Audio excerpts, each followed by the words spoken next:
Boa tarde a todos. Vamos dar início a esta penúltima sessão de ações técnicas para engenheiros civis deste ano e hoje o tema que temos é com dois colegas, engenheiros civis, ambos da região norte, com quem a Ordem tem colaborado não só nas sessões técnicas, mas também noutras sessões e noutros eventos. O tema hoje que vamos ouvir, voltamos ao BIM, voltamos à digitalização da construção, mas hoje a nuance é clara, vamos falar da digitalização e da aplicação do BIM na higiene e segurança no trabalho na construção. E para isso vamos ter dois convidados, o Francisco Reis, que é nosso colega, que fará um enquadramento de que é o BIM e de como é que o BIM se pode aplicar à segurança, e depois o Manuel Tender, que é já um colega nosso, bastante conhecido das conferências da segurança, um dos grandes mentores e porta-bandeiras, porta-estandarte da higiene e segurança no trabalho da área da construção, que nos vai dizer e que nos vai partilhar o seu conhecimento de como aplicar as metodologias BIM na higiene e segurança no trabalho. O Manuel Tender vai-nos falar enquanto investigador da Universidade do Minho e o Francisco Reis vai-nos falar enquanto gerente e partner de uma empresa chamada BIMS, que procura implementar soluções de digitalização e transformação digital e soluções BIM em empresas de engenharia e ligadas para o setor da construção. Passo desde já a palavra ao Francisco Reis para nos fazer um enquadramento e tentarmos sair daqui com mais algum conhecimento do que é o BIM e de que forma é que se pode aplicar no nosso dia-a-dia. Muito obrigado. Bom, Francisco, deixe-me só dar aqui uma nota que o bate-papo está aberto e todos os participantes ao longo da conferência, se tiverem algum comentário ou alguma questão a colocar, podem fazê-la no bate-papo, que no final das duas apresentações eu colocarei a questão e trocaremos também impressões. Até já. Muito boa tarde a todos. Muito obrigado pelo convite e mais uma vez os meus parabéns à Ordem dos Engenheiros. É isso que nós precisamos, esta nossa associação, esta nossa organização precisa disto, precisa de mais interação.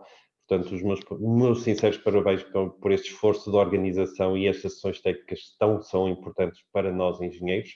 Prova disso é o número de participantes.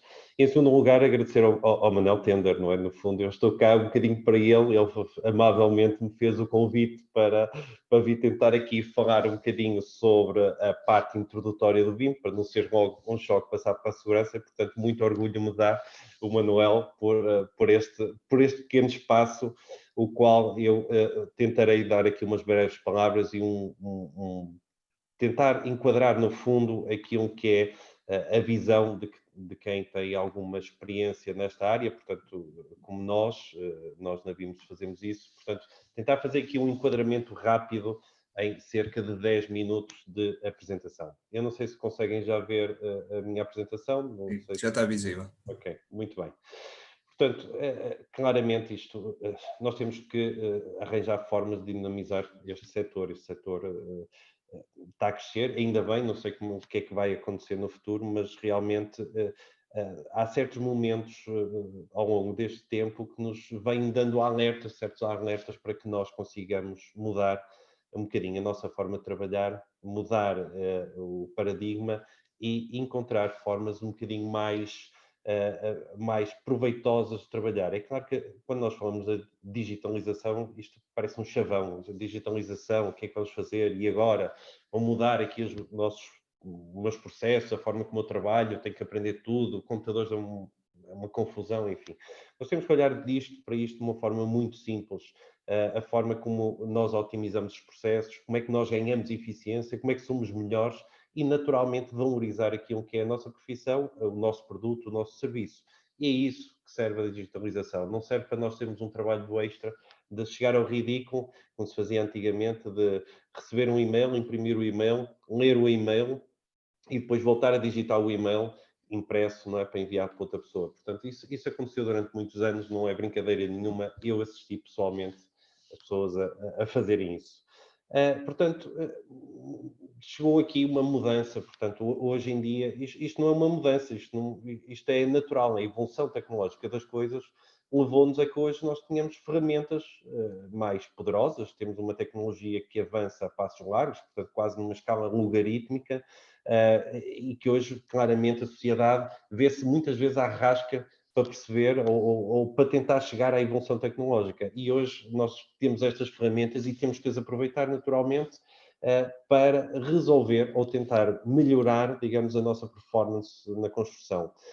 A forma como nós programamos, a forma como nós definimos a estratégia para aquele empreendimento ou para aquele projeto, como queiras chamar. Claramente, estamos a abdicar daquilo que é o clássico 2D, os desenhos 2D, visualizações, a interpretação do desenho, as lacunas que existem, eu chamo sombras que existem. Portanto, nós temos que perceber num computador exatamente como é que a construção vai ser feita. Nós temos que caminhar para um digital twin que agrega informação, que depois nos permite projetar corretamente, construir corretamente, fazer a operação, o uso, enfim. E tudo isto está muito bem descrito nos guidelines de BIM, num crescente, digamos, numa ótica de maturidade do BIM, que vem desde a parte inicial. A partir do momento que o primeiro investidor pense naquilo que é qual é que vai ser o investimento, como é que eu vou fazer, qual é que será o conceito, como é que eu vou programar, digamos, o meu espaço, qual vai ser o meu design, tudo isto deve levar a um crescente de comunicação, da informação, para que, no fundo, haja um espaço colaborativo entre todos os intervenientes, porque isto na construção não é propriamente uma indústria. Nós na construção temos vários subempreiteiros, vários construtores, advogados, temos contabilistas, portanto, existe aqui uma panóplia de pessoas que todos trabalham para um bem comum, mas todos eles usam as próprias ferramentas, usam a informação. Muitas vezes damos conta de pessoas a copiar de um Excel para um Excel, ou de uma folha que está de um PDF para um Excel. Portanto, nós temos que acabar com isto. Naturalmente, o BIM vai tentar resolver, assim, de uma forma simplista, eu peço imensa desculpa, mas é o enquadramento que temos, mas tentar resolver tudo o que é o processo de trabalho colaborativo, a assertividade dos processos e a organização da informação. Também não nos podemos dar ao luxo de ter informação que não conseguimos organizar ou encontrá-la.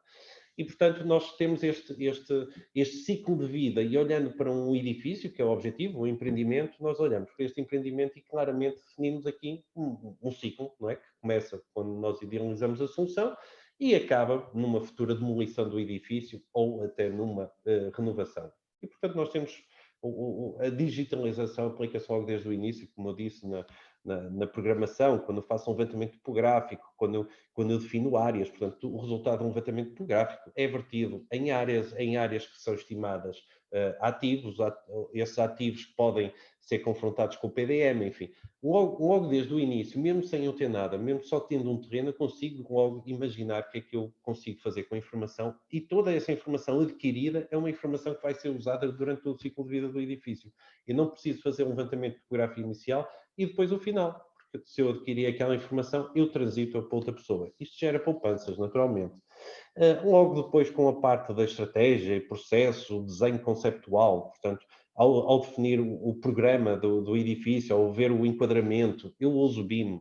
Eu não estou só a gerar 3Ds, eu estou a gerar informação, estou a gerar decisão, estou a gerar partilha de risco ou gestão de risco, estou a ver como é que é a própria organização do produto. Antigamente nós fazíamos as maquetes, não é? Os arquitetos ainda fazem as maquetes. Hoje em dia conseguimos fazer a renderização tridimensional, que de uma forma muito mais fácil, portanto menos penosa a nível de trabalho, nos consegue atingir os resultados que nos dão base para a nossa decisão, que é isso que nós procuramos todos os dias em tudo aquilo que nós fazemos, é poder tomar decisão com a maior informação que nós temos naquele momento.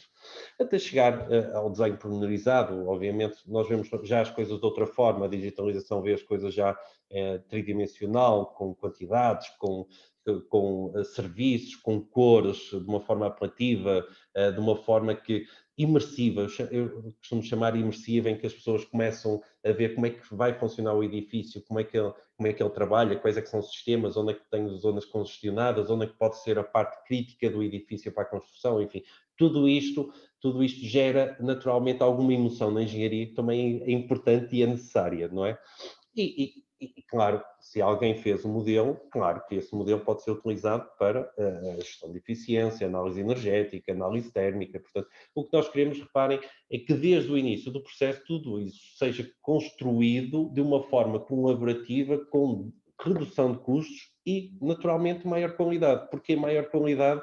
Porque não há a passagem humana, portanto, o erro humano, tirando, obviamente, naquilo que é modelação, o erro humano deixa de existir. Portanto, se ele vem do arquiteto, se o modelo vem do arquiteto, quando passa ao engenheiro de estruturas ou ao engenheiro hidráulico, ele pega naquele modelo e naturalmente constrói sobre esse modelo. Portanto, reparem que já não há o copy-paste que havia antigamente, há, na verdade, uma simbiose em que o modelo é integrado no modelo de estruturas e, naturalmente, os conflitos são comunicados, são analisados em conjunto.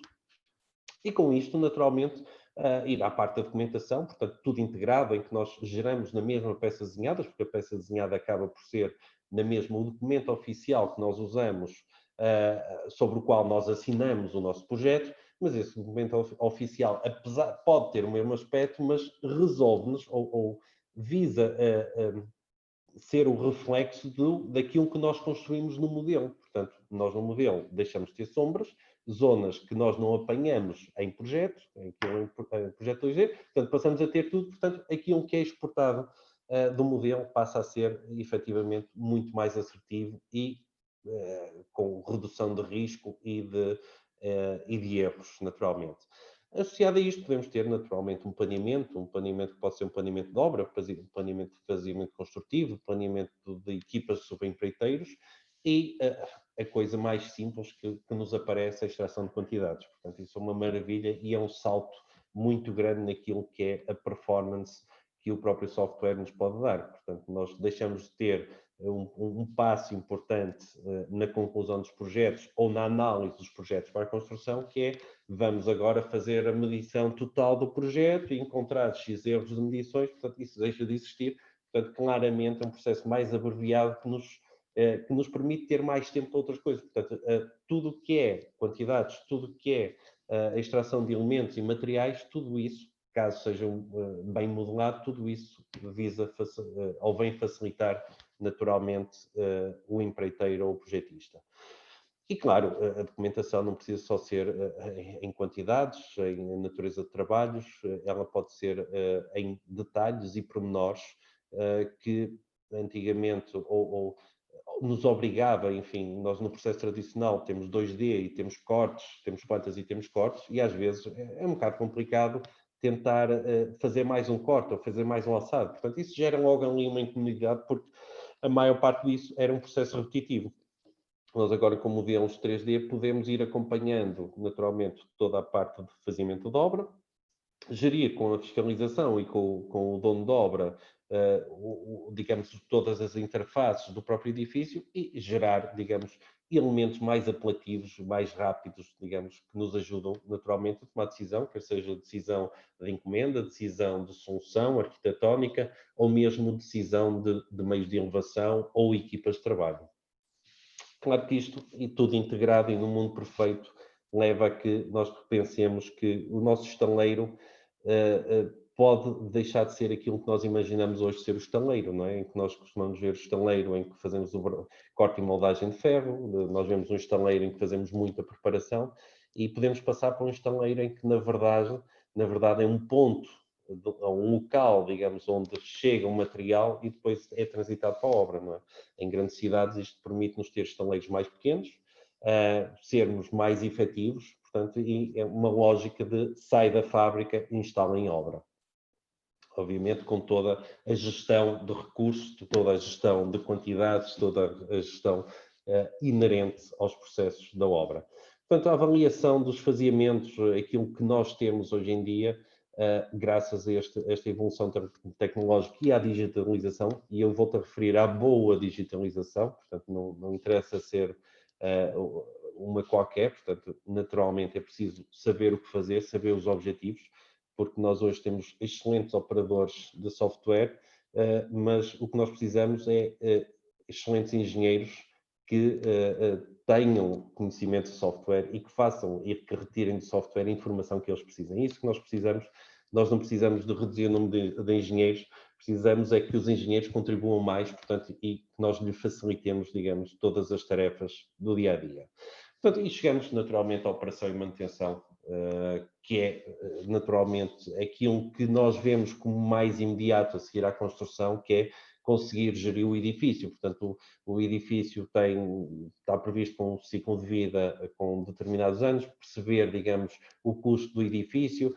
Nós sabemos que um edifício pode ter um custo superior à sua própria construção, até por natureza da legislação que está em vigor, portanto, as novas regras, questões de incêndio, etc. E isso hoje em dia começa a ser preocupante para qualquer investidor, ter toda a informação do edifício para que a possa gerir de uma forma mais eficaz e eficiente, e cada vez mais hoje em dia se vêem novos softwares que nos ajudam, digamos, integram modelos BIM que contêm toda a informação do as-built, e nos conseguem ajudar a fazer, digamos, a tomar a decisão para as soluções de operação e manutenção do edifício, reduzindo assim a resposta reativa, portanto, preparando com mais antecedência a eficiência do próprio serviço.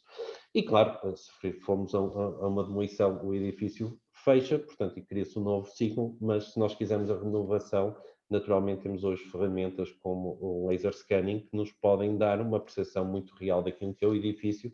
Eu diria que as renovações atuais e cujos edifícios não foram objeto de uma digitalização, portanto, nós podemos recorrer a esse tipo de ferramentas que nos ajudam imenso naquilo que é o processo de ou retrofitting ou renovação do próprio edifício, porque há naturalmente elementos que ficam presentes durante todo o tempo no edifício. Portanto, eu apresento também o caso da BIMS. Eu não posso deixar de falar da BIMS, porque ainda há bocado estávamos a falar um bocadinho disto, haja dinheiro e tudo se consegue. Na verdade, eu também acho que haja vontade e tudo se consegue, e eu gosto e com muito orgulho apresento a BIMS, que foi, diria eu, pioneira em Portugal nesta metodologia, e conseguiu, graças a esta metodologia, mas na vertente da digitalização, conseguiu ter algumas oportunidades, eu gosto de chamar oportunidades, principalmente lá fora. Infelizmente aqui em Portugal só recentemente é que começam, digamos, as pessoas a perceber o poder da digitalização, mas principalmente lá fora tem conseguido dar grandes passos e levar, eu diria, levar a engenharia portuguesa mais uma vez lá fora, que é tão reconhecida na Europa e no resto do mundo. Portanto, nós já tivemos a oportunidade de trabalhar em 4 diferentes continentes, 13 países, portanto, um pequeno gabinete no Porto, que realmente consegue trabalhar graças à digitalização em muitos países e em qualquer projeto. Nós temos 3 áreas: a implementação, a digitalização da construção e o desenvolvimento tecnológico. E na implementação, este foi talvez o core da nossa empresa, quando nós entramos nesse processo da digitalização e do BIM. O que era o BIM? Explicar às pessoas o que era o BIM, com ações de formação, com implementações em empresa, dotando-os de capacidade de digitalização e de metodologias BIM, de forma a melhorar os seus processos. Temos também participações no curso BIM, que já vai na 12ª edição, se não me engano, em dia 15 abre novo curso. Também temos uma participação no BIM Plus, que é mostrado internacional em BIM. Temos também a parte, e esse talvez o nosso core, a digitalização da construção, é aí que nós nos afirmamos como conhecedores da matéria.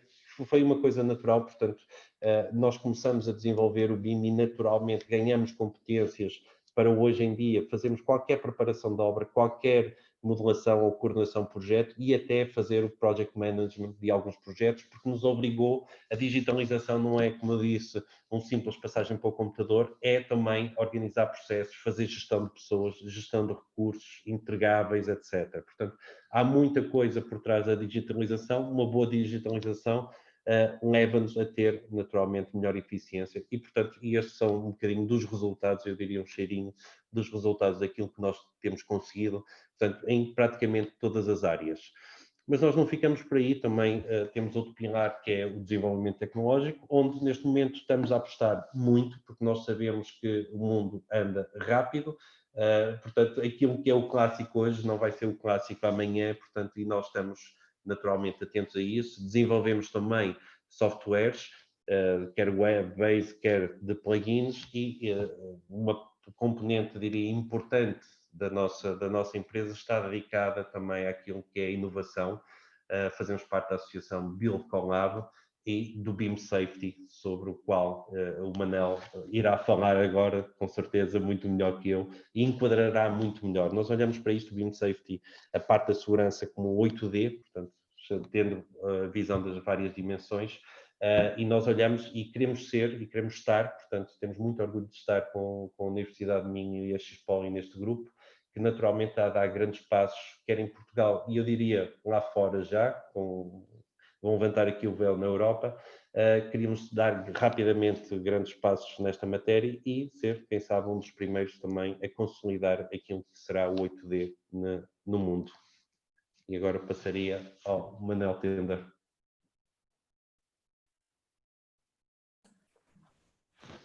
Manuel, não se está a ouvir? Estás com o microfone desligado. Sim, podes parar o compartilhamento e eu compartilho a partir daqui. Muito bem.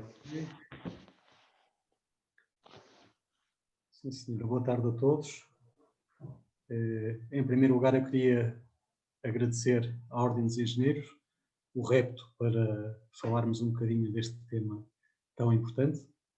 Queria agradecer também ao Francisco por ter aceito o convite para vir aqui falar sobre este tema. Por isso eu vou passar aqui a compartilhar a tela de uma pequena apresentação que eu tinha aqui. Para falarmos então um bocadinho sobre a digitalização da segurança na construção. Isto é um trabalho conjunto que tem vindo a ser feito por este beamsafety.eu, é a designação do nosso projeto de investigação, conjuga a Universidade de Minho, a XPOL e a BIMS. Estão aqui os representantes também que participaram na apresentação. É um projeto com 2 anos, já temos algum trabalho feito, como o Francisco disse, não só cá em Portugal, mas também agora com alguma intervenção no estrangeiro, na Europa. A primeira coisa que queria dizer é que a aplicação do BIM para a segurança na construção, embora cá em Portugal seja um tema que ainda não seja muito falado, no estrangeiro é uma ideia que está consumada, ou seja, está perfeitamente aceito que a área da segurança no trabalho pode ser abordada através do BIM. Okay? Há países com muita experiência já nesta área, Inglaterra, Estados Unidos, China, são países já com resultados adquiridos, muito positivos, por sinal, e que nos têm servido um bocadinho de fio condutor para aquilo que temos vindo a fazer. O que nós vamos apresentar agora é um estudo sobre as potencialidades do BIM para esta área. Agora, porquê então falar sobre o BIM na prevenção de riscos profissionais? Primeiro, continua a haver muitos acidentes de trabalho, há um impacto financeiro e logístico nas empresas, com repercussões a curto, médio e longo prazo.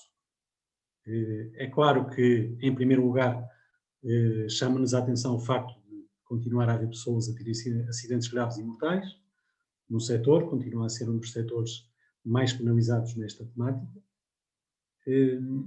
Em termos da maneira como estamos a abordar a segurança, se calhar nesta fase podemos dizer que eu arriscava-me a dizer que pode não ser o mais adequado. Okay? A Comunidade Europeia obriga a haver uma abordagem à segurança logo desde a fase de projeto, que não existe em Portugal. Existe pouco nos outros países, é um conceito que ainda não está devidamente cimentado. Cá em Portugal, o que é que nós vemos? Alguns problemas que acabam por ser transversais a todas as obras, grandes, pequenas, particulares, públicas, uns com mais incidência, outros com menos. Primeiro, se calhar mais associado a obras mais pequenas, o haver, e pegando no termo que falaram há bocado, um copy-paste da análise de risco. A empresa é obrigada a fazer uma análise de risco, acontece que muitas vezes o que nós vemos é, efetivamente, um copy-paste que depois deriva em falhas, em lacunas na identificação de perigos e riscos, que é o primeiro passo na prevenção de riscos. Os documentos que nós criamos, e eu coloquei estas pastinhas aqui ao lado neste slide, porque realmente acho e fico com a ideia que nós gostamos de criar muito papel. Okay? Eu sou um bocado crítico, se calhar também um bocado crítico a mim próprio. Okay? Mas ao criarmos muito papel, estamos a criar procedimentos que podem ser pouco compreensíveis.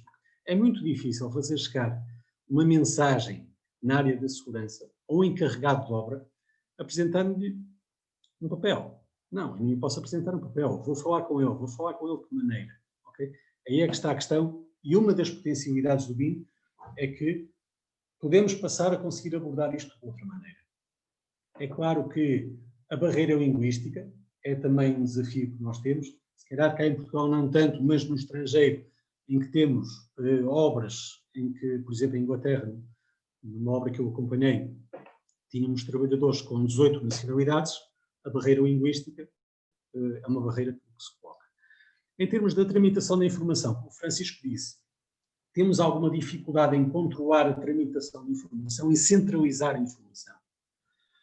Temos depois a questão da separação entre a prevenção e a produção, que muitas vezes dá origem a um dilema entre a segurança e a produção, que é uma questão já um bocadinho antiga e que já tem vindo a ser debatida. Mas, efetivamente, noto que a prevenção poderia e deveria andar mais próxima do planeamento e da produção da obra. O que é que isto dá? Dá uma desvalorização, uma secundarização desta temática da segurança. O ponto seguinte que nós estamos a passar, como o Francisco disse, por uma revolução tecnológica, quarta revolução industrial. O BIM é um dos instrumentos que aparece nesta revolução industrial.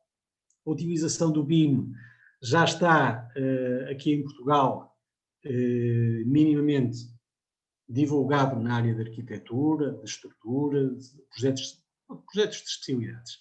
Na parte da segurança ainda não, ou seja, nós temos o plano de segurança e saúde e a compilação técnica, mas ainda não sabemos bem como é que o podemos transpor para o formato BIM.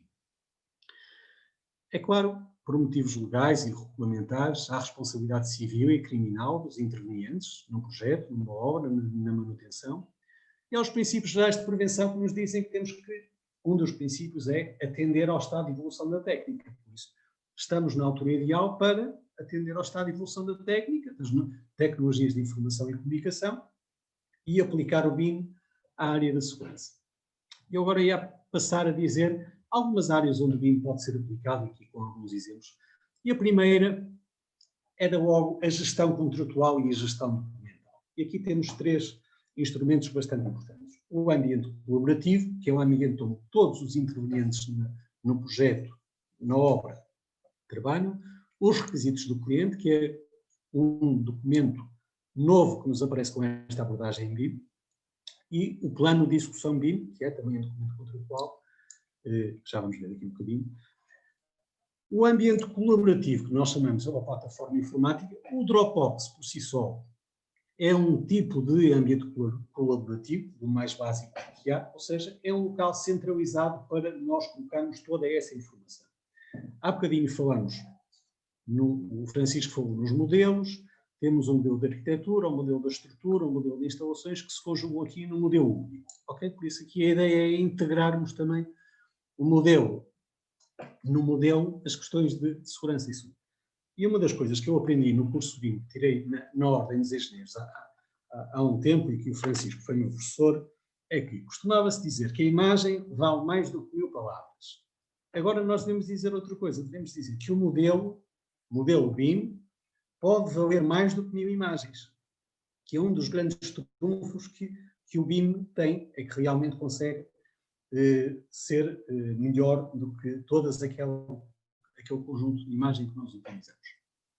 Em termos do ambiente colaborativo, o que é que nós conseguimos fazer ao estar a trabalhar na mesma plataforma informática? Conseguimos agilizar muito o que é o processo de submissão de documentos, os documentos a serem validados tecnicamente pelo coordenador de segurança em obra, os documentos a serem aprovados pelo dono de obra e depois os documentos aprovados para os trabalhos que estão em execução.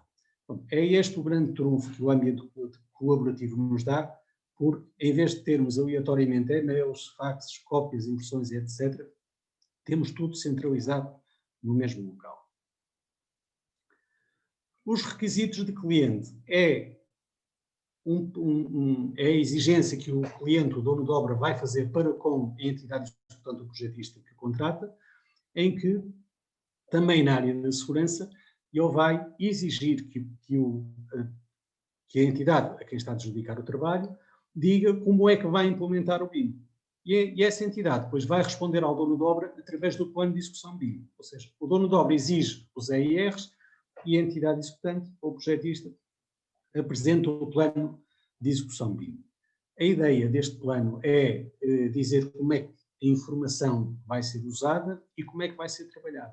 Em termos de segurança, o que é que isto nos vai dizer? Principalmente, é claro, diz-nos que ambiente colaborativo é que vamos utilizar, qual é o software, como é que nós vamos apresentar os objetos, já vamos ver o que é um objeto na concepção do BIM, e qual é a informação que deve constar no modelo 3D e 4D. Sejam acessos, zonas de trabalho, zonas de risco, perímetros de segurança, o dono da obra vai dizer, e esta é a informação que vai ser cruzada com o plano de segurança e com a compilação técnica, vai dizer então quais são os requisitos de apresentação de informação.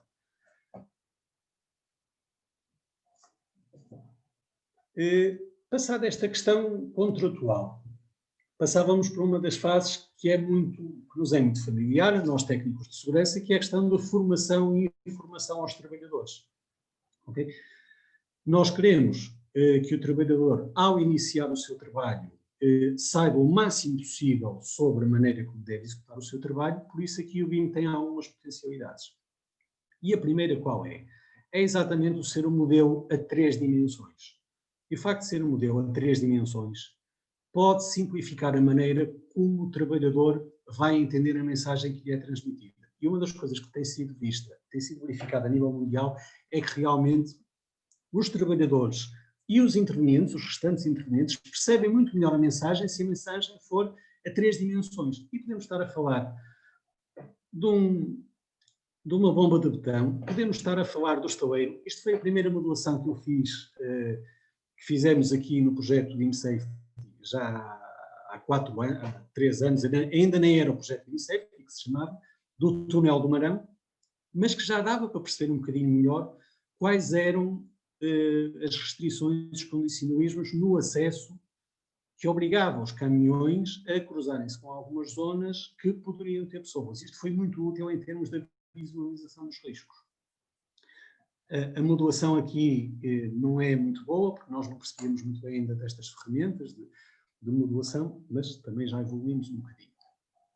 E este exemplo que vos trago aqui também pode ser utilizado para demonstrar ao trabalhador, em termos de planeamento de emergência, qual é o sítio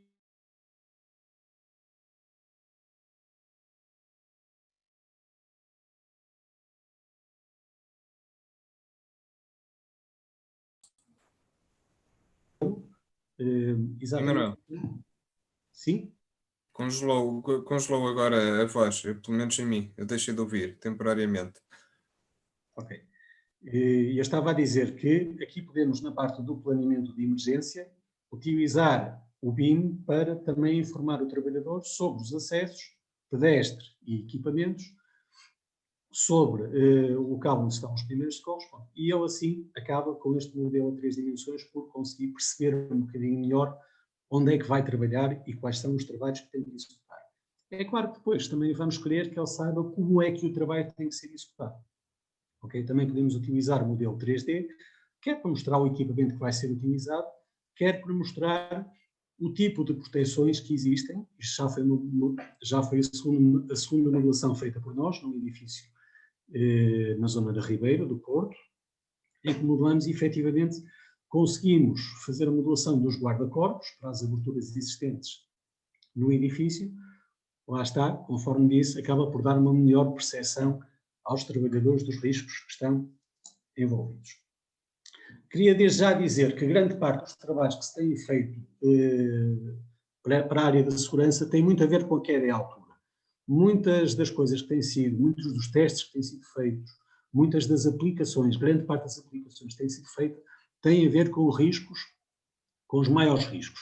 Queda em altura, atropelamento, esmagamento, ok? São esses riscos sobre os quais as empresas estão a trabalhar com mais força, naturalmente, porque é também de onde poderão surgir maiores problemas. Em termos do planeamento da segurança, o que é que nós podemos fazer com o BIM? Planear o nosso estaleiro, ok?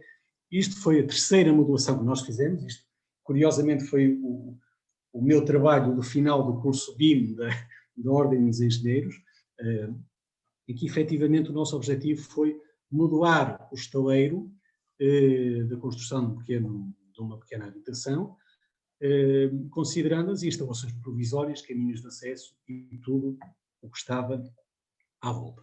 Conseguimos aqui uma melhor percepção da ocupação dos espaços, conseguimos uma melhor percepção dos riscos e também em termos das medidas preventivas que poderemos implementar.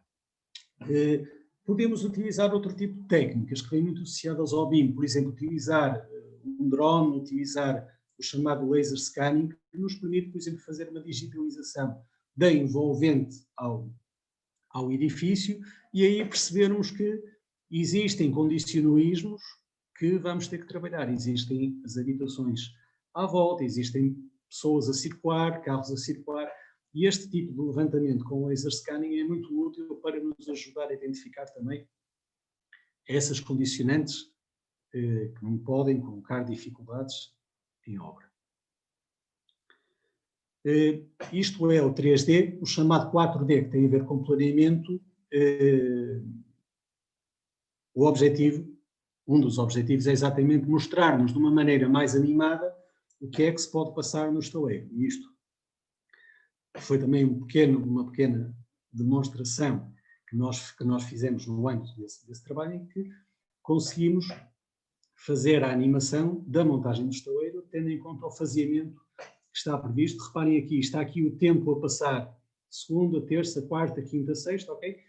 Qual é a percentagem do trabalho que já está executado, ou seja, nós podemos fazer uma interligação direta entre o trabalho que está a ser executado e o que está, entre o trabalho que está a ser planeado e este filmezinho que está aqui a passar.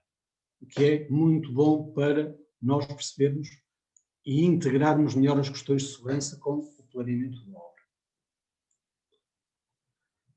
Só para vos dizer que os americanos já estão um bocadinho mais avançados. A Câmara Municipal de Nova Iorque, tudo quanto é planos de estaleiro, a submissão que o empreiteiro faz à Câmara para montar um determinado estaleiro, é tudo feito via eletrónica e em formato BIM, ou seja, eles têm um site próprio em que se pode fazer o upload do plano de estaleiro e que já tem uma série de algoritmos que permitem essa verificação, e é normal nós utilizarmos e ouvirmos falar em algoritmos quando falamos em BIM, porque está muito interrelacionado, já vamos ver.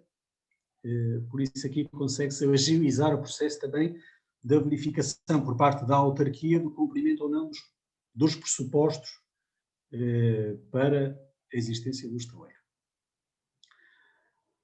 Em termos de proteções coletivas, por exemplo, e aqui os finlandeses foram, já há algum tempo, já há 10 anos, foram inovadores nesta matéria, o VTT, o Instituto Finlandês, que já em 2010 já estava a trabalhar na modulação de proteções coletivas, a partir de elementos reais, ou seja, a partir da fotografia do elemento real e da análise do elemento real, faziam a modulação que depois integravam no modelo. Okay? Isto também permite perceber de uma maneira melhor quais são os sítios ou não que vão precisar das proteções coletivas. É claro que isto, mais uma vez, os algoritmos, conseguimos fazer de uma forma relativamente automatizada, ou seja, através dos follow checkers, nós conseguimos, a partir do momento em que estabelecemos um determinado conjunto de regras, que, por exemplo, se existir uma abertura com mais de não sei quantos centímetros, ali tem que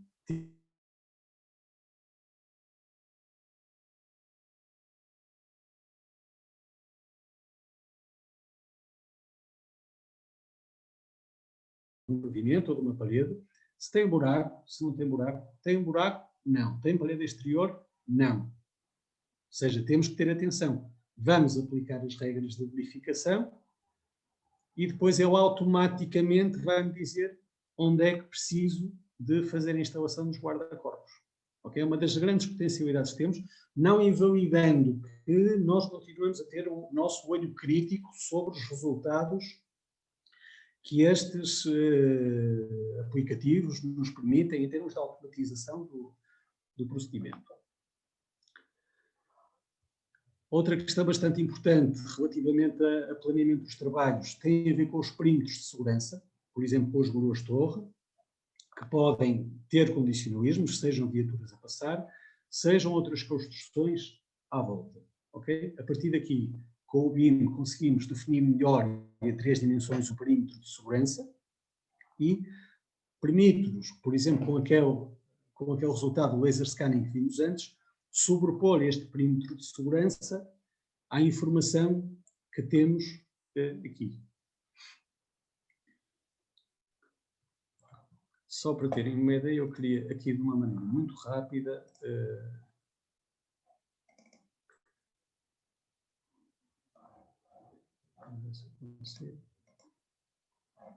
peço desculpa, ora bem.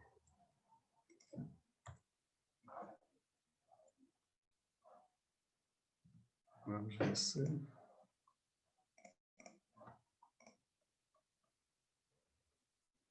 Okay. Ou seja, agora, já de uma maneira mais aperfeiçoada, num vídeo um bocadinho mais trabalhado, conseguimos interligar cada uma das atividades ao planeamento, que está aqui em baixo.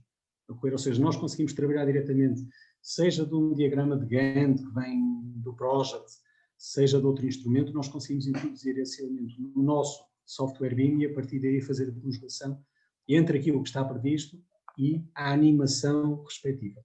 É muito importante, por exemplo, aqui temos a questão da movimentação de cargas, vigas metálicas, é importante para sabermos onde é que os trabalhadores podem estar, onde é que eles não podem estar, é importante para percebermos qual é o movimento que a máquina vai fazer, é importante para se perceber também o tipo de delimitações que temos que colocar em cada um dos locais. É claro, aqui não é dos melhores exemplos, porque havia um trabalhador em baixo, okay? Mas permite-nos ter uma visão mais global do estaleiro, permite-nos aqui um bocadinho otimizar, conseguir uma otimização dos espaços e dos volumes que cada um dos trabalhos vai ocupar. Isso é só título de exemplo.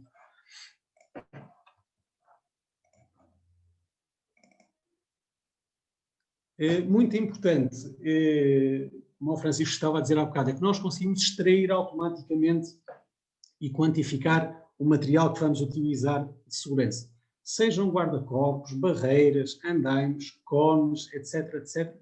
Nós conseguimos fazer uma coisa com o BIM que não conseguimos antes, que é dizer quanto é que está previsto gastarmos para a prevenção de riscos, diretamente, não é? Custos mais diretos, e quanto é que está previsto ainda virmos a gastar. Ou seja, aqui, por acaso aqui, por exemplo, neste caso, tenho a verba total relativamente à obra, mas cruzando isto com o planeamento de obra, eu consigo perceber em cada uma das semanas quanto é que já gastei e quanto é que ainda vou gastar, coisa que era impossível até agora. É claro, colocando isto num plano de segurança, também conseguimos um bocadinho combater, muitas vezes é concorrência desleal, que é determinada empresa considera 100 metros de barreiras e outra empresa só considera 20 metros de barreiras. Okay? Aqui, com esta quantificação, já acabamos por dar uma ajuda na resolução desse problema. Em termos do acompanhamento e da inspeção à obra, é também muito importante, utilizando os tablets, utilizando a automatização dos procedimentos que pode nos dar indicação sobre onde é que estão os riscos principais. Isto depois pode-se cruzar com outras tecnologias, com GPS e etc. Por exemplo, para nós sabermos a localização dos trabalhadores diretamente no modelo, ou seja, o trabalhador tem aqui um determinado sensor, neste caso o sensor está ligado a um sensor que existe no equipamento e avisa no caso de haver alguma invasão do perímetro de segurança do trabalho da máquina. Ao mesmo tempo, eu consigo saber, através do modelo BIM, onde é que este trabalhador está. Por isso, o BIM pode conjugar-se aqui com muitas das outras tecnologias para otimizar as movimentações em estaleiro.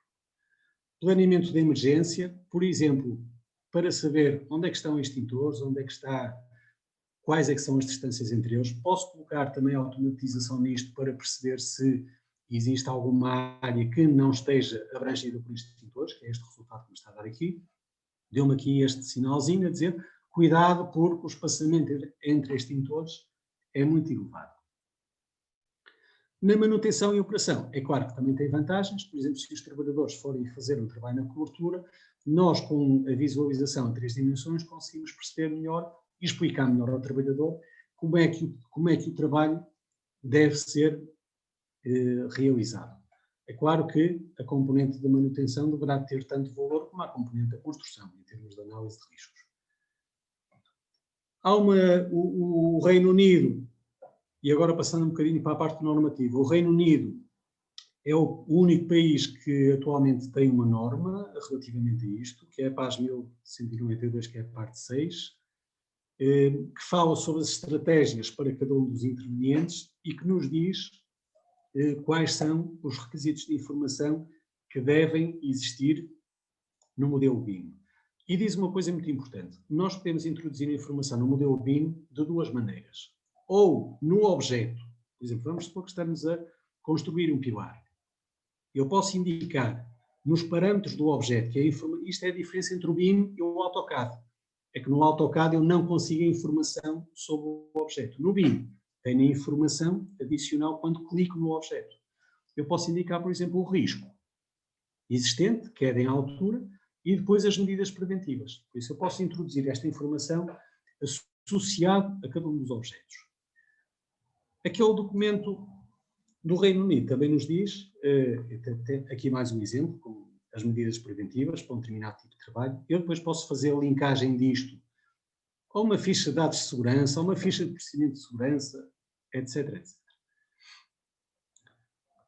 Posso também fazer a representação, em vez de ser no objeto, ser na localização. Posso pôr estes sinais, estes chamados marcadores de risco, em locais específicos e diretamente no modelo, sem ir aos tais parâmetros do objeto, percebo que naquele local existe um determinado risco. Eu clico aqui, ele direciona-me para a informação de risco que existe.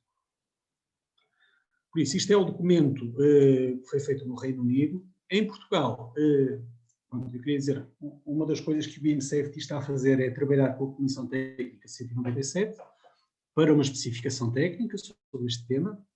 Já existe um draft, que está agora com a direção da Comissão Técnica, e eu tive o prazer e a honra de trabalhar com estes colegas para obtermos este documento, que julgo eu num futuro não muito distante irá ser aprovado e passar a ser público.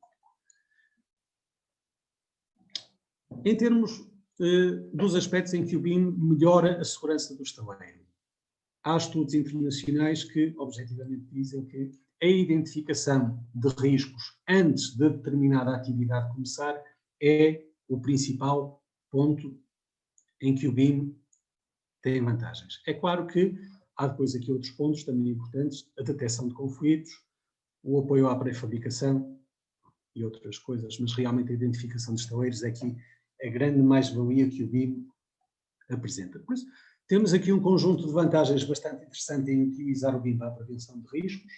Já fomos falando um bocadinho sobre elas. A visualização mais próxima da realidade, a identificação de perigos e riscos e zonas em que existe maior risco.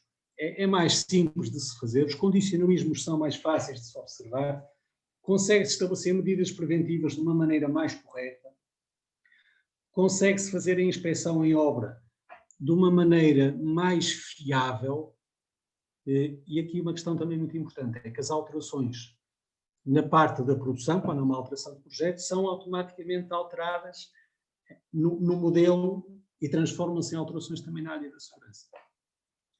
O 4D, que falámos, que tem a ver com o planeamento, um bocadinho que vimos, é mais fácil nós percebermos quais são as sequências de montagem, conseguimos melhorar os fluxos de estaleiro, a logística de estaleiro. Isto pode significar poupar dinheiro, e isto é uma coisa muito, muito importante: poupar dinheiro, poupar tempo, antecipar cenários, e isto é uma coisa que é cada vez mais importante para as empresas. O 5D, o controle de custos. Bom, extraímos automaticamente custos, conseguimos também otimizar a nossa gestão financeira do estaleiro. Em jeito de conclusão, o que é que eu posso dizer? A implementação começa a ser evidente no mundo. Cá em Portugal, julgo que seguiremos os passos dos outros países. Verifica-se que o BIM é efetivamente adequado para a prevenção de riscos. Não é uma simples mudança tecnológica. Não é mudar o software, não é mudar a tecnologia, é mudar a maneira como nós vemos as coisas, como nós vemos a gestão de projetos, como nós vemos a prevenção de riscos. É mudar o paradigma da construção. Há um potencial muito grande para agilizar o trabalho entre as entidades executantes, coordenadores de segurança e o dono de obra. Conseguimos fazer com que os projetistas olhem mais para as questões de segurança. Conseguimos melhorar a nossa capacidade de partilha de informação e minimizar conflitos comunicacionais. A questão que se coloca sempre é: será que vale a pena financeiramente o BIM? As empresas, a nível internacional, e há empresas a trabalhar nisto há muitos anos, há mais de 10 anos, o que se diz, embora seja um bocado difícil de quantificar, é que o retorno de investimento existe. Não será a curto prazo, mas certamente será a médio prazo. O nosso retorno de investimento na área da segurança existe, e qual é? A diminuição do número de acidentes. E é uma coisa que cada vez mais se tem vindo a estudar e cada vez mais se tem vindo a comprovar. Diminui-se o número de acidentes, melhoram-se as condições de segurança e estaleiro, melhora-se as condições de segurança e saúde, a maneira como as pessoas olham para estas questões. Há desafios, as pessoas ainda não conhecem, as que conhecem são resistentes, os donos de obra ainda não estipulam, e se isto não for estipulado pelo dono de obra, as empresas é muito difícil que queiram adotar. Por isso, o principal passo, e é quase aqui um apelo aos donos de obra portugueses, se algum estiver a ouvir, ok, tentem utilizar o BIM, tentem fazer essa experiência, porque realmente é o primeiro passo que tem que ser dado e cada vez mais a nível mundial significa que se o dono de obra não der esse passo, os outros também não vão dar. Por isso aqui o dono de obra, como fio condutor, mantém uma responsabilidade. Há um investimento que pode ser numa primeira fase dispendioso, mas que depois é retornável. As outras coisas fomos falando aqui um bocadinho. Eu queria só dizer, a estrutura do BIM Safety agora é esta, em termos de fundadores, Universidade, a XPOL, a BIMS e de parcerias. Esta é mais recente, foi formalizada hoje, entre o BIM Safety e o ISA, a EDP também, a Comissão Técnica, a Ordem dos Engenheiros Técnicos, a Ordem dos Engenheiros, a Revista Segurança, ok? Temos aqui um conjunto grande de entidades a trabalhar connosco, que somos um conjunto de pessoas que temos vindo a trabalhar cada vez mais, cada vez com mais vontade, cada vez com mais vontade de ajudar a que, e digamos que este é que é o nosso objetivo final, que se consigam criar melhores condições de segurança e saúde nos nossos empreendimentos durante o seu ciclo de vida. Nós temos percorrido alguns sítios, e isto já chamou a atenção de algumas pessoas, já fomos a vários países, Brasil, Angola, Chipre, Noruega, pronto, temos andado também um bocadinho por aí para perceber, porque sem isto nós não conseguimos evoluir, para conseguir perceber o que é que se está a fazer lá fora. E é uma das componentes muito grande que nós temos tido, é perceber os bons exemplos daquilo que se está a fazer lá fora, nos países mais evoluídos, principalmente a Inglaterra, tem sido um dos nossos principais focos, para depois conseguirmos adaptar a nossa realidade à realidade financeira, à realidade técnica dos nossos estaleiros. Eu queria agradecer imenso, julgo que estou dentro do tempo, não excedi o que estava previsto.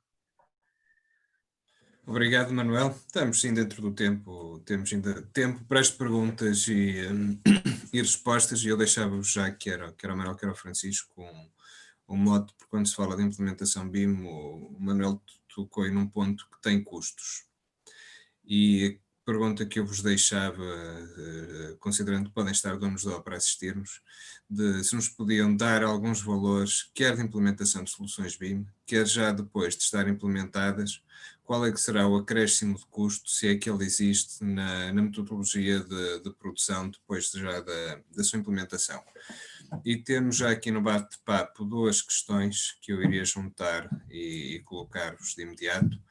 A primeira é o Tiago Ferreira, que coloca a questão: como é sabido, infelizmente a CTO, repito, CTO, é um documento muito maltratado no nosso país.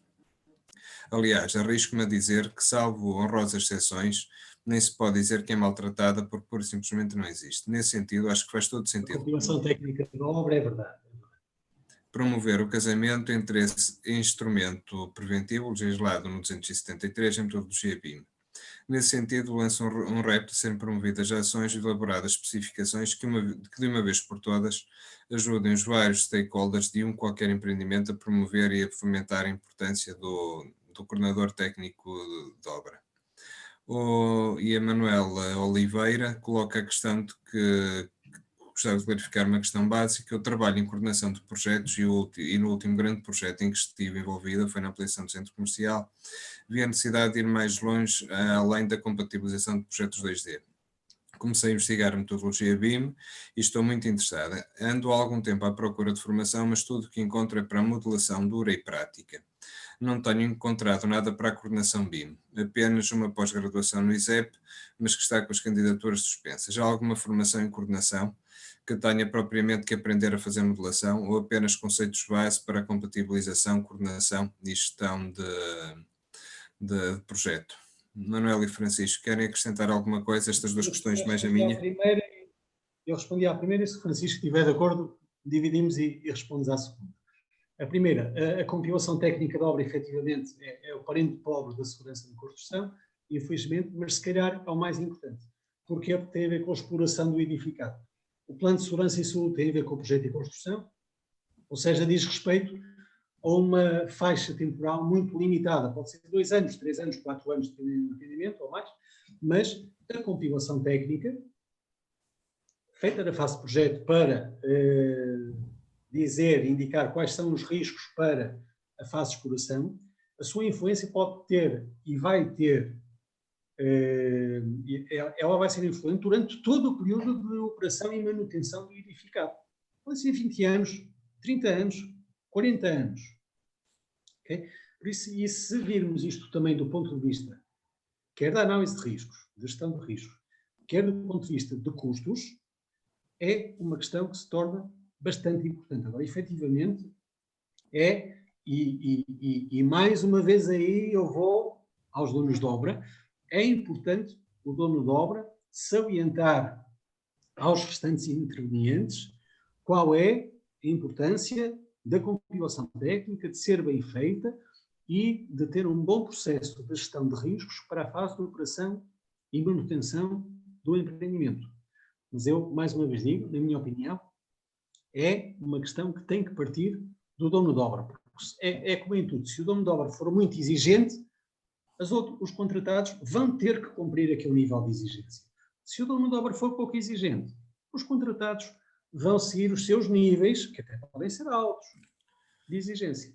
Mas quanto mais exigente for o dono de obra, mais o contratado vai ter que se esmerar em determinadas coisas. E a Manuel, deixa-me interromper. O dono de obra e também o próprio fiscal de obra. O dono de obra e depois o fiscal, que será o elo de transmissão e na validação do documento. Para o caso. Francisco, se quiseres responder à pergunta, à segunda. Muito bem.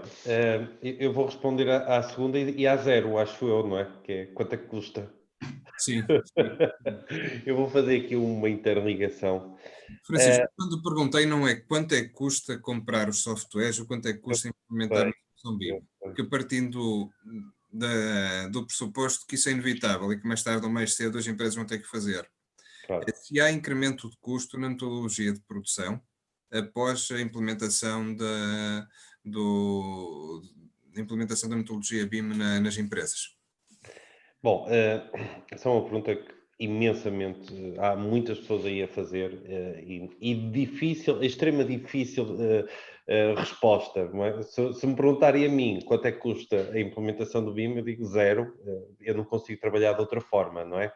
Se naturalmente a colega que fez a pergunta onde é que há cursos para a coordenação, para a metodologia, obviamente essa colega tem um processo de aprendizagem normal que representa naturalmente custos, quer seja para ela, quer seja a nível pessoal, a nível empresarial. Portanto, e é óbvio que depois temos os custos de software.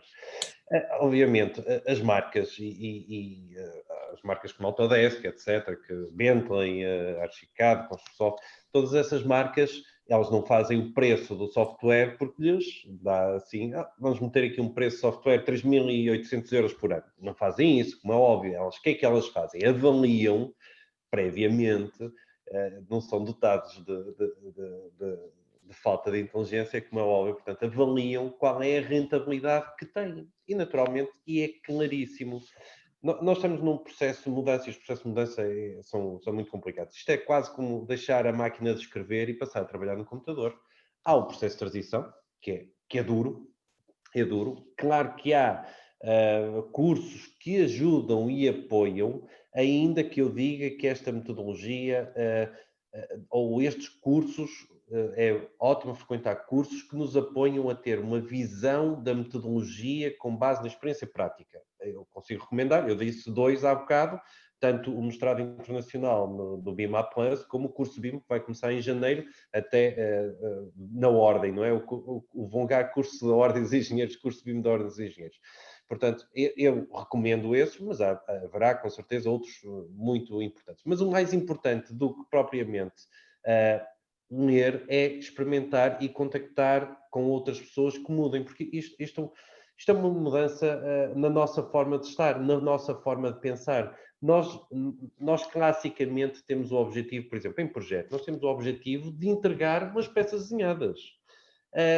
E só no final das peças desenhadas, muitas vezes, é que nós vamos pensar, bem, quanto é que isto custa? Isto é a construção, a habitação, custos controlados. Vamos fazer as contas, vamos fazer a medição, vamos fazer o orçamento. E começa tudo de novo. Portanto, a nossa forma de pensar claramente muda. Tendo estas ferramentas, eu consigo, o objetivo, naturalmente, é ter softwares que, naturalmente, são mais dispendiosos, mas eu consigo reduzir significativamente o tempo que eu despendo a fazer algumas tarefas que, classicamente, eu fazia e que agora já não faço.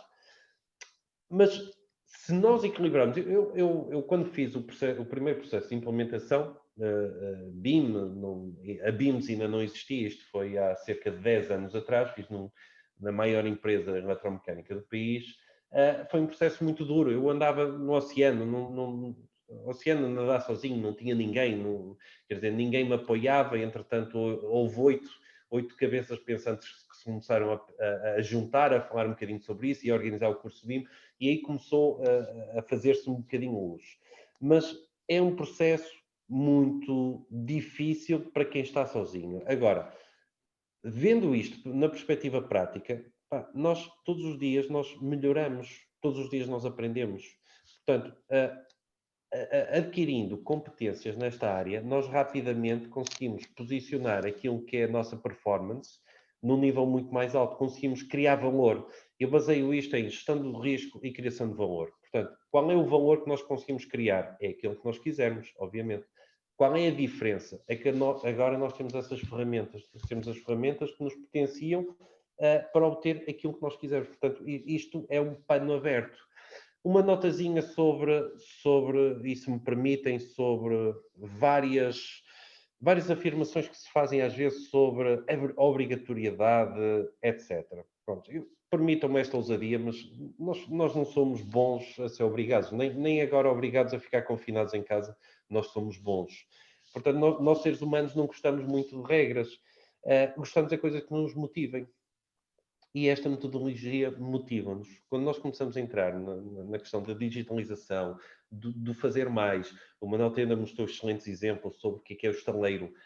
Porquê é que eu faço o estaleiro se eu sei fazer o estaleiro? Quer dizer, obviamente, custos, eu consigo melhorar os meus custos, consigo reduzir, digamos, definições, porque nós sabemos que na obra quem chega primeiro ocupa o espaço e acabou-se. Portanto, consigo criar regras, consigo melhorar a minha performance, consigo me fazer valer. E é isso que nos motiva todos os dias, quando nós descobrimos, e ainda estamos em fase de descoberta. Portanto, o safety é a 8ª dimensão, surgirão muitas dimensões ainda do BIM, mas quando nós todos os dias descobrimos alguma coisa diferente, e isso também é bom para nós enquanto profissionais, porque nós estamos sempre a aprender, e naturalmente, mais do que tudo para nós, é deixar uma marca, fazer-nos valer e sabermos que todos os dias criamos valor.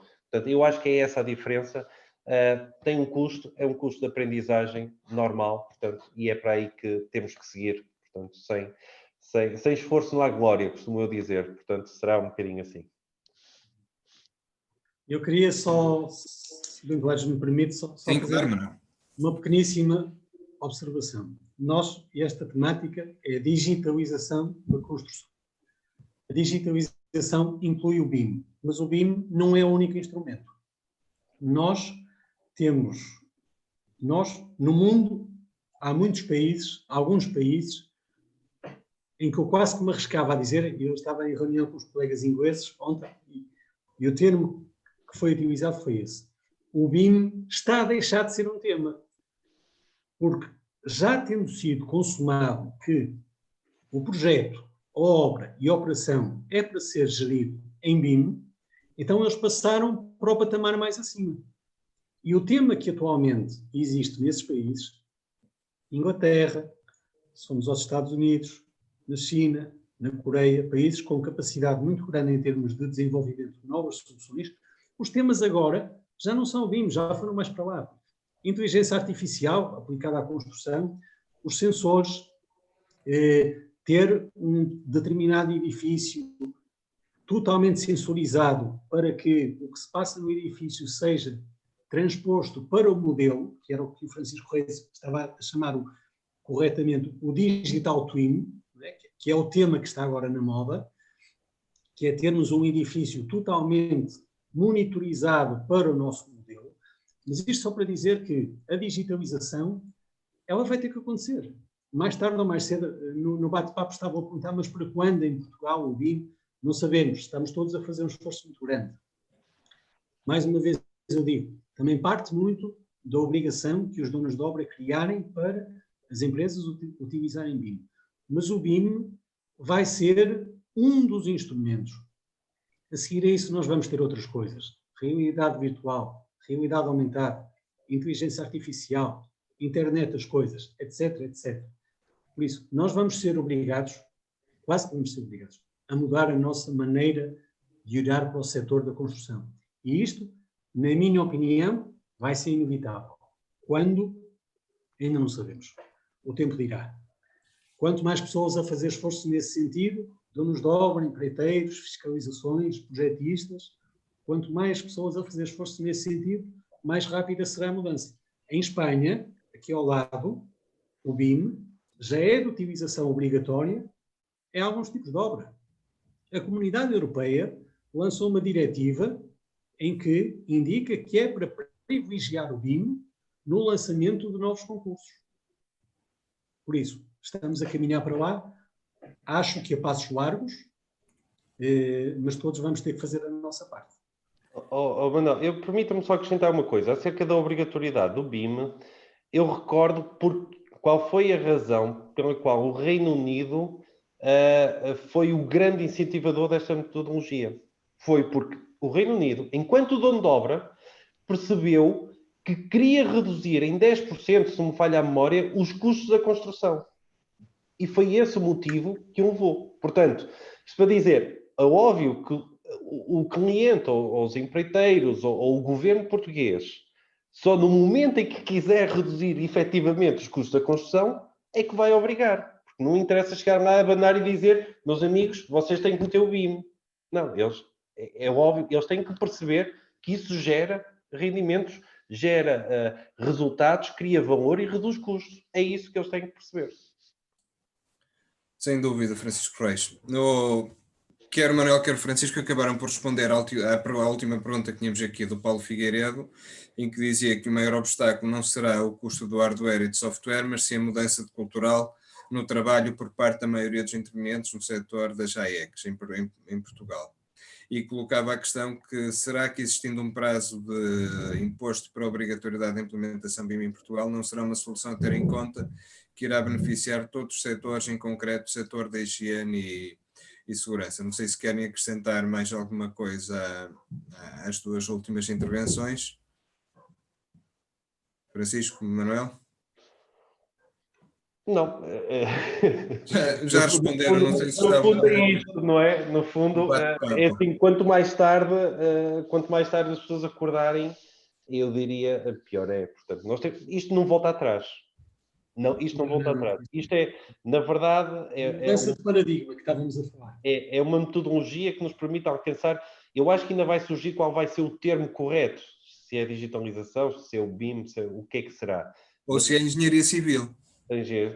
E atenção, isto aplica-se a todas as engenharias. Ou se passa a ser tão natural que se passa a chamar engenharia, não é? Vamos lá ver. Isto é um processo que não é fácil.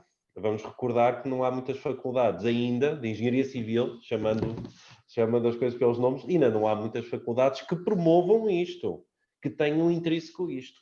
Portanto, se nós estamos a formar ainda jovens, e agora também posso dar aqui uma chega à ordem, nós temos que ter uma especialização naturalmente nesta temática, naquilo que é digitalização, o BIM, porque todo este processo, isto não é só modelos, não é 3D, isto não é só BIM Hollywood, tem muita coisa de preparação, tudo o que é inerente à produção do BIM Execution Plan, das regras e da gestão, não é? Está tudo, é uma especialidade diferente. Eu vou dizer outra vez a BIMS, mas a BIMS faz um bocadinho isso. Nós temos equipas multidisciplinares, arquitetos, engenheiros civis, engenheiros mecânicos, eletrotécnicos, e no fundo eles têm uma área absolutamente diferenciadora, que é uma área de coordenação, assenta em metodologias, com processos, portanto tocam em várias áreas, eles têm que saber um bocadinho tocar de tudo, não é só chegar lá, eu só faço botão, eu só faço acústica ou térmica e depois vem outro e que faça outra coisa. Portanto, é preciso integrar esta disciplina. Está aqui a dar uma chega, não é uma questão porque ele sabe a resposta. Se o Facility Management pode ser uma das formas de impulsionar e de puxar pelo BIM. Queres responder ao Manuel? Eu acho, eu mais uma vez digo, quer dizer, a partir do momento em que o FM, que o Facility Management, é uma componente que se vai prolongar durante décadas da vida do edificado, é claro que se calhar isso chama mais a atenção, ou deveria chamar mais a atenção, ao dono da instalação, ao dono de obra, porque realmente aquela instalação, durante a sua operação e manutenção, vai ter custos mensais e vai ter trabalhadores a trabalhar lá diariamente. Por isso, se conseguirmos reduzir custos, se conseguirmos reduzir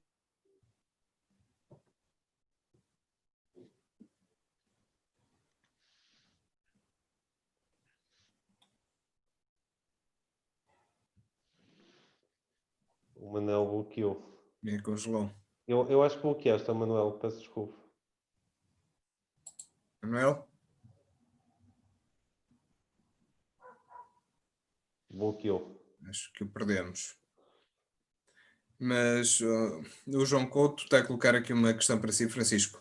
Enquanto finalmente o BIM está em força, isso é um ponto assente. Enquanto empreendedor e BIM expert, como vejo o papel que as instituições de ensino têm vindo a ter neste processo e qual o posicionamento que devem assumir no futuro no âmbito deste novo paradigma? João Pedro Couto. Pode não responder. Não, eu respondo isso, João Pedro Couto. Naturalmente tem que haver, e tem havido, atenção, tem havido um grande processo. Eu reconheço algumas universidades, nomeadamente a Universidade do Minho, que com muito gosto me convida e vou lá várias vezes. Foi a primeira universidade até a implementar uma espécie de uma formação BIM. Eu acho que agora até já está incluído no curso de Engenharia Civil, falando sobre isso, mas eu não sei quem sou eu para falar sobre como é que devem ser organizadas as universidades. Tem que haver um bocado de aprendizagem. Isto anda um bocadinho ao contrário, porque a metodologia BIM tem aparecido, ou a digitalização, ou como quiserem chamar, isto tem aparecido por força da indústria. A indústria é que fez nascer isto. Portanto, nós aqui temos que nos adaptar.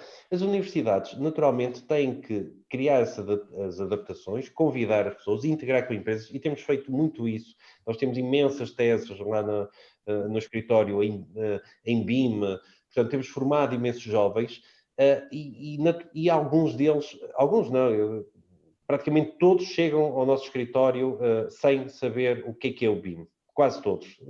Têm algumas noções, mas não sabem.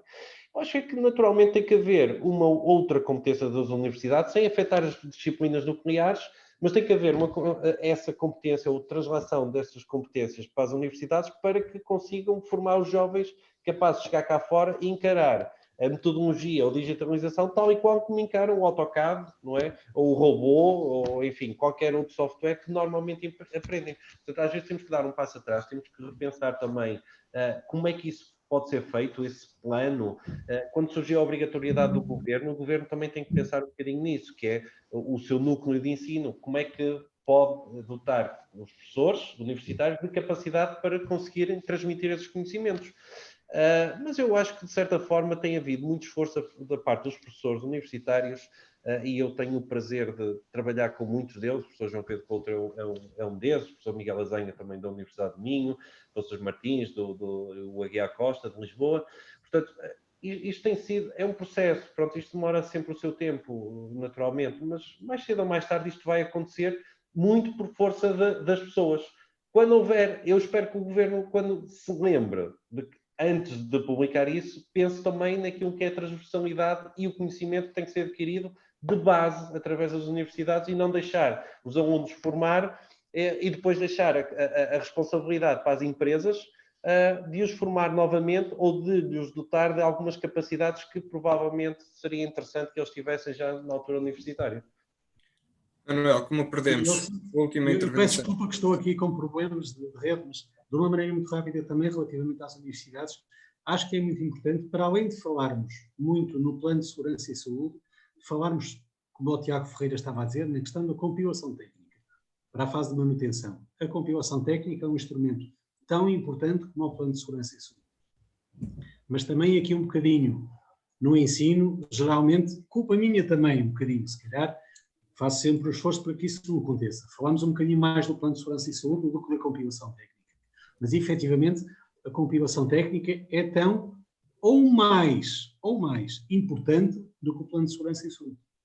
O plano de segurança e saúde refere-se a uma faixa temporal de 3 ou 4 anos, a compilação técnica refere-se a 30 anos, 20, 30 anos de exposição ao risco de um determinado conjunto de trabalhadores.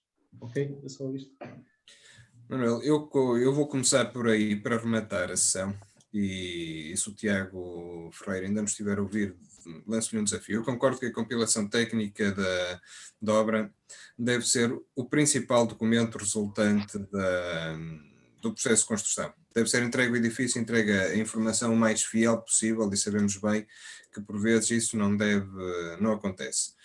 Se o Tiago Ferreira deixa o desafio ao Manel e ao Francisco, e se tiver mais alguém a ouvir-nos que se junte também, criarmos um grupo de trabalho dentro da Ordem e prepararmos umas guidelines, um documento de referência para que possa ser o orientativo do que é que deve ser uma compilação técnica. O 273 fala de forma muito simples, muito ligeira. Para engenheiros sabemos o que é que aquilo devia ser, sabemos o que é que costuma ser feito, e acho que não nos custa nada entre todos e que lidamos quer com a fase de operação, quer com a fase de execução, quer com a fase de projeto, de termos um referencial e que fique ao dispor dos nossos membros e que seja um documento orientativo. Não podemos impô-lo de forma obrigatória, mas fica em jeito de boas práticas e fica já aqui a disponibilidade do Colégio Regional de Engenharia Civil para ser este porta-bandeiras e ajudar nesta implementação. Ao longo desta ação, que era para falarmos de digitalização da higiene e segurança no trabalho, falamos de muito mais e podíamos sair daqui com outros temas, mas vem de encontro àquela que tem sido um bocado a nossa estratégia no colégio. Nós só nos estamos a queixar tanto das dores do setor da construção e da engenharia civil, porque estamos a viver uma fase de mudança e a mudança está a ser difícil e está a ser penosa e talvez se tivesse sido mais rápida as coisas estariam a correr melhor. E ao longo deste tempo, nós há 2, 3 anos atrás começamos a falar de BIM com o José Carlos Lino, também que o Francisco conhece bem, e hoje estas últimas sessões que temos feito já é a digitalização da construção. Já estamos a passar en passant pelo BIM. O BIM é uma ferramenta que está ali, que tem de ser usada e que tem de ser implementada, mas queremos já começar a focar-nos muito mais naquela que é a digitalização, e a digitalização pode ter o BIM como uma ferramenta, mas que não será a única. Quanto à implementação do BIM, eu acho que Portugal tem perdido já uma série de oportunidades com a revisão dos códigos do Código da Contratação Pública, que o Governo devia ser o primeiro bom exemplo de boas práticas e devia já ter recomendado a implementação de ferramentas BIM, precisamente inspirado no modelo inglês que foi implementado porque isso ia aumentar o rigor e a redução dos custos em obra. Foi vetado e foi devolvido à Assembleia da República esta última alteração do Código da Contratação Pública, em que a Ordem dos Engenheiros fez um conjunto de alertas e que deixou claro quais é que eram os riscos hoje da contratação pública, dos preços normalmente baixos e que o único critério de decisão que seja o critério preço, por exemplo, entre outras temáticas, e abre-se aqui novamente uma janela de oportunidade que o Governo e que a Assembleia da República têm, porque se olharmos para o PNI 2030, vem aí uma pipa de massa, usando a expressão que todos bem conhecemos de investimento público que queremos que perdure durante décadas, porque muito ele é investimento que ainda hoje, que foi feito há séculos e que ainda hoje se mantém igual e que será uma ótima oportunidade. E se não for uma oportunidade, será uma pena se as coisas não forem bem feitas e com engenharia de qualidade e com as melhores ferramentas e que seja, quer na fase de projeto, quer na fase de execução, entregue o melhor produto possível à fase de operação e da manutenção, para que todos nós, portugueses, possamos tirar partido destes grandes investimentos e destas infraestruturas que vamos ter em curso e que estarão em execução, e que, se forem todas executadas, não sei se teremos engenheiros civis que consigam acompanhar e preencher todo o quadro de funções de uma hierarquia de obra para o conjunto de investimento. Vou terminar agradecendo ao Manuel Tender e ao Francisco a disponibilidade, bem como a todos do grupo de trabalho do BIM Safety. E o Ricardo Reis tinha escrito aqui há pouco um comentário que eu vou terminar esta minha conclusão da mesma forma. É o tempo de tornarmos a engenharia civil mais sexy e mais aprazível para todos e que tenhamos mais orgulho no que fazemos. Muito obrigado. Muito obrigado. Muito obrigado.